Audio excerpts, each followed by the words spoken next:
Então, amigos e amigas, mais uma oportunidade e que Deus nos dá para refletirmos sobre a sua palavra. Abordaremos uma das histórias mais conhecidas da Bíblia. Raro pregador que ainda não falou sobre ela. É a parábola do rico e Lázaro. Foi Jesus quem a contou. Está registrada no Evangelho de Lucas, capítulo 16, 19 a 31. Nós vamos ver toda a parábola. Usaremos a leitura da palavra da nova versão transformadora. A parábola representada por Jesus começa neste mundo, num contraste chocante entre a opulência do rico em seu palácio e a miséria de Lázaro mendigando à sua porta. Revela em seguida outro lado da história. Na eternidade as coisas se invertem. Lázaro é visto no céu junto a Abraão e o rico no inferno, o lugar de tormento eterno. Esta inversão é o primeiro clímax da parábola. O segundo é a rejeição dos dois pedidos do rico para com Abraão, primeiro que enviasse a Lázaro e os seus 5 irmãos. Essa parábola é atualíssima. Jesus não estava tomando posição quanto ao problema de riqueza e pobreza. Advertia aos que se assemelhavam ao rico e aos seus 5 irmãos, quanto à fatalidade iminente. Hoje muitos vivem no egoísmo, como o rico da parábola, surdos à palavra de Deus, imaginando que com a morte tudo se acaba. Não se acaba não. O homem rico organizava festas diariamente, banquetes faustinos para os seus amigos. Sentia-se feliz, porque não lhe faltava nada.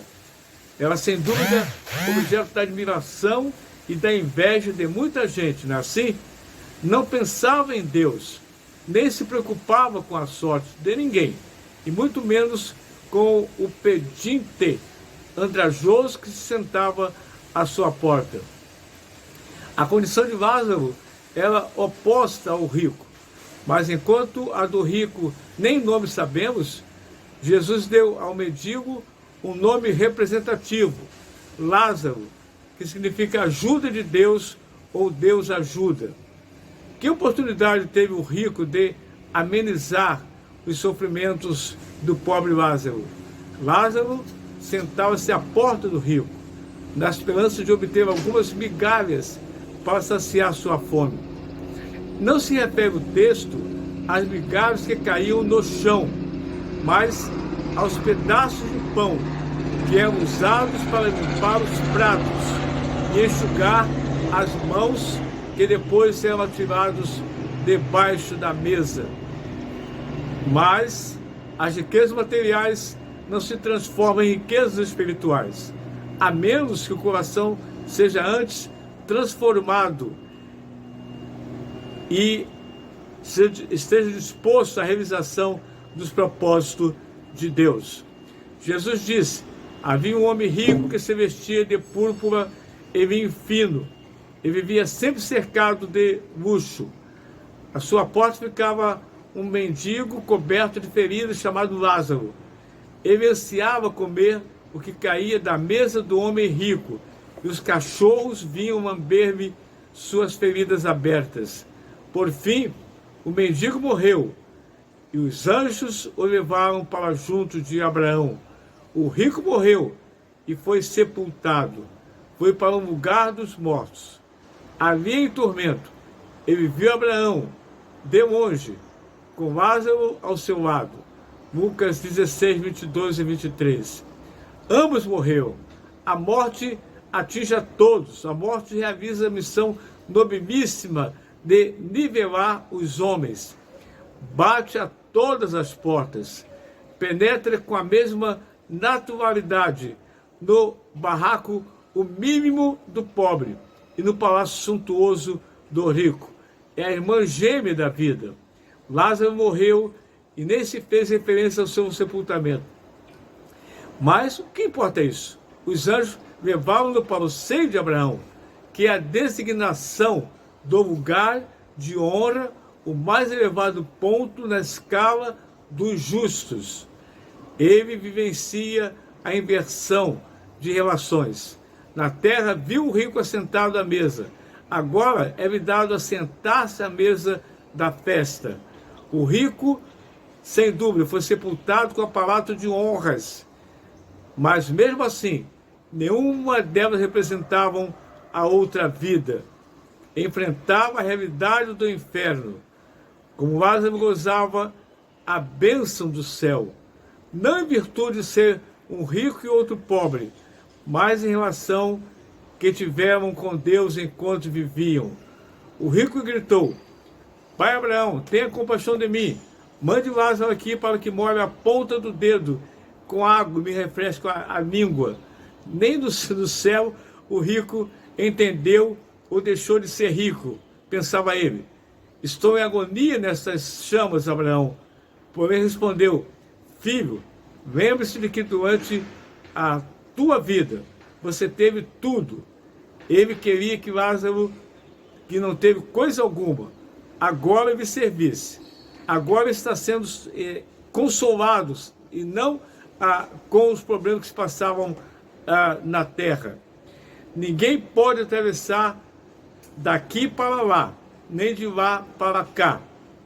Então, meus amados, o céu não tem como se passar de um lugar para outro. Então o rico disse: por favor, pai Abraão, pelo menos manda alguém, ou o próprio Lázaro, à casa de meu pai, pois tenho 5 irmãos, e quero avisá-los para que não terminem neste lugar de tormento. Moisés e os profetas já os avisaram. Respondeu Abraão: seus irmãos podem ouvir o que eles disseram. Então o rico disse: pai Abraão, mas se alguém dentre os mortos lhes fosse enviado, eles se arrependeriam. Abraão, porém, disse: se eles não ouvem Moisés e os profetas, não se convencerão, mesmo que alguém ressuscite dos mortos. O rico em sofrimento viu a Lázaro ao lado de Abraão, pediu que o mandasse até lá com o dedo molhado para refrescar a língua.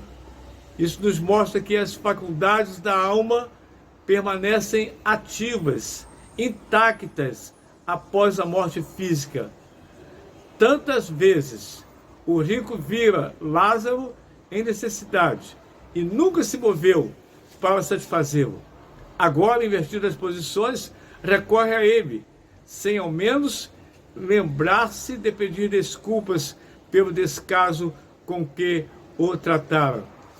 Abraão respondeu que se lembrasse do bem que gostava tanto, em comparação com os males que Lázaro sofrera. Jesus não está querendo dizer que o rico, por ser rico, se perdera, e que o pobre, por ser pobre, havia sido salvo. Ele quer dizer que a impiedade para com Deus e a falta de amor para com os homens serão castigadas. O texto afasta enfaticamente a hipótese de comunicação com os mortos. O mundo tem a palavra de Deus e seus pregadores. Aos que estão à espera de algo sobrenatural para que atendam ao convite de Jesus, esperam em vão. Deus não vai satisfazer a curiosidade deles, pois sabe que aquele que não crê estará sempre fazendo novas exigências. A fé vem pelo ouvir. A decisão de Deus é irrevogável. Jesus fez muitos milagres, mas nunca para atender à curiosidade de um incrédulo. Porque seria inútil, Jesus sabia disso. Os corações só se movem quando autuados pelo Espírito Santo de Deus. Que Deus abençoe. Amém e amém. Vamos orar. Nosso Deus, nosso Pai, prepara o nosso coração para o encontro que um dia vamos ter com o Senhor. Não importa onde, com que idade nós estivermos, mas que estejamos preparados, que estejamos convictos de que o Senhor já fez tudo por nós. Nós oramos em nome de Jesus. Amém e amém, Senhor.